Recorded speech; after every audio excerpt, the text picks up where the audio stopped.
How's it going, guys?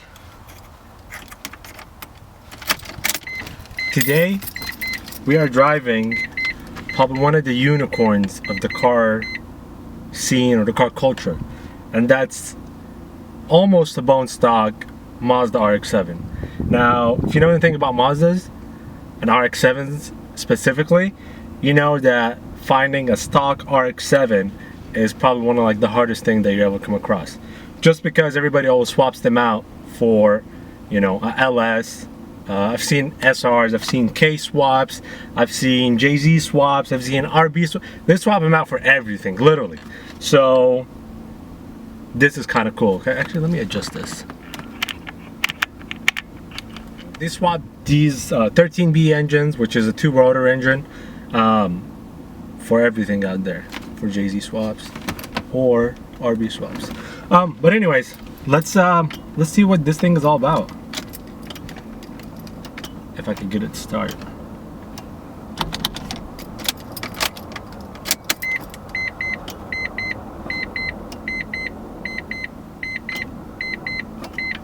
Now, let's try it with this thing on.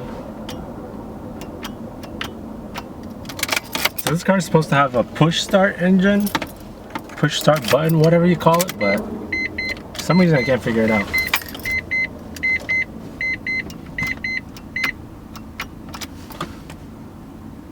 Well, I guess we're just stuck here.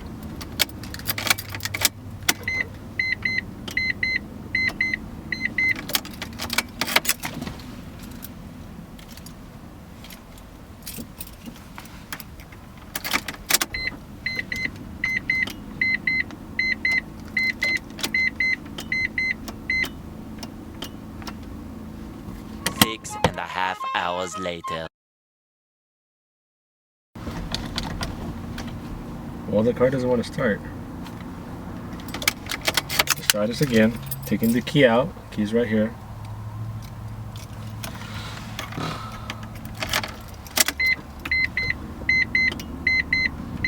So I think I know why people swap out the rotary engines all the time. Can't even get them to start.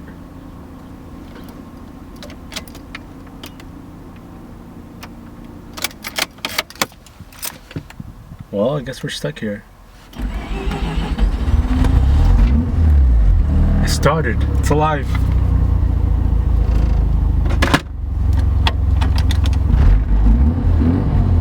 It works. Nice.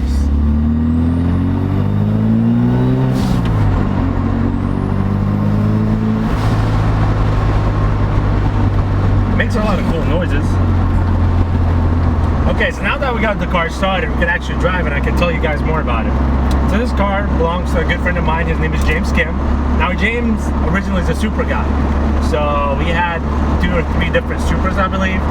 And some odd reason he ended up with this thing, the Rx7, which is a cool car, but it's not really James's style, I guess, or not something that we're expecting because he's been always a Supra guy. But these cars have been, you know, one of the cooler cars that came, you know, out of Japan in the last 20-30 years. You know, just because it has the rotary engine, it has a very special engine that didn't come in anything else. Also, they came turbocharged from the factory, twin turbocharged actually. So another cool thing about these cars, they came with a twin turbo sequential setup, similar to what you would find on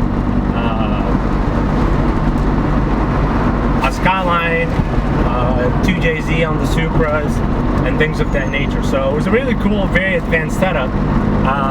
The problem with it is, so basically this car is kind of what Rob Dahm started with before his cars went on steroids. One has a 3-rotor with a big turbo. One has a 4-rotor, all-wheel drive. You know, it's not even really an RX-7 anymore, except for the body. But these were really cool in their time because they were super light, super responsive. You know, to small modifications and stuff like that. And the key factor was that they were super light. And if you look at different angles of this car, like the back quarter panel area kind of has the shape of a Viper in it, or at least I see it that way. You know, especially the second gens. I don't know if you know. I wouldn't say the third gens had it, or maybe a little bit, but just that rear quarter panel part, it was very cool on these cars, and the way that the handle is placed on top of the door, not, you know, at the bottom like most cars that you see around nowadays. Also, when you drive this car, it gets recognized by a lot of car people. Just because you don't see them out as often, people don't really drive them, and a lot of people just keep them in garages nowadays. This specific car, it's a little bit of a work in progress. That's why, if you guys can tell, like, there is, you know, interior panels and stuff that is off of the car, because James is working on cleaning up the whole car. You know, getting the interior back in a good shape. He already did the seats. These seats are not stock. It's just been reupholstered. These seats are not the factory seats. He got them rewrapped, which, you know, very comfortable wrap. These cars also, if you have ever driven a Miata or something really light, close to Miata's level, this is what this is, but it's turbocharged. And it's very rev happy, you know. I just did 2 small pulls with it, and I was taking it all the way up to like 7,500 or 8,000 RPM. No issues at all. It's so happy in the, you know, upper RPM range after 4,000 or 5,000 RPM, which, you know, in the time that it came out, 1992 and 1993. I mean, it's crazy that this car is almost a 25 years old car, and well, it is a 25 years old car, but if you see it, it still looks very, very relevant to the time period that we're in now. Honestly, after driving this car with the stock rotary in it, stock twin turbos and stuff, I see why people ask a lot of money for, you know, stock clean examples of this car.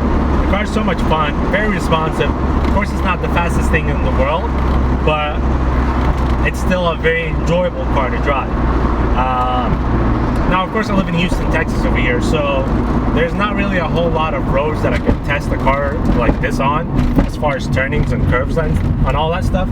But just from driving it around town and stuff, I could tell that it would be very enjoyable to take around a racetrack, around a road course, something like that, and just be able to toss it around, because the car itself is super light, the wheelbase is short. I don't know. This is a cool car. I'm really excited that I'm, you know, getting a chance to drive this car and see how it feels and tell you about it.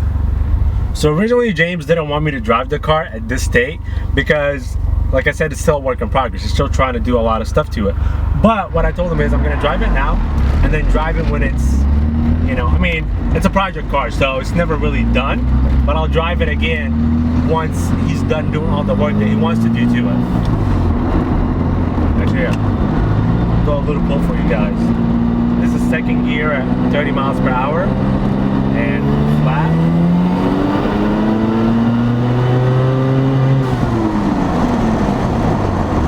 I'm not gonna tell you how fast that was, but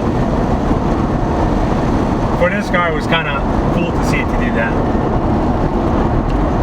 Now, I'm not sure if this is the stock shifter on it or if it has a short throw shifter, but the transmission feels very tight and very balanced, should I say. You know, the shifts are very smooth, very direct. You know where each gear is. Goes into gear right away. It's a very enjoyable experience driving it.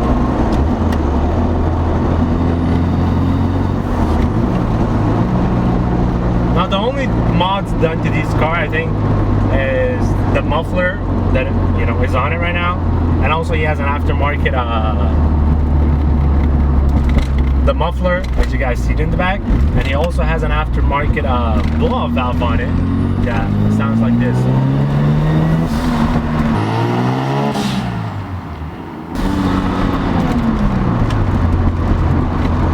It sounds very sexy in my opinion. Okay guys, so to sum it up, this is, I mean, my experience with the RX-7. I really like the car. I just, of course, didn't like the part when I couldn't get it started. And how parts and people that specialize in these cars are not very easy to come around, just because this engine only came in, you know, a few models for the Mazda, and that's really it.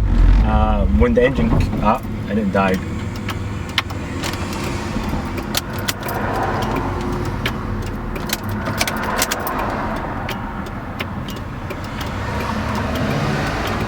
In the middle of traffic.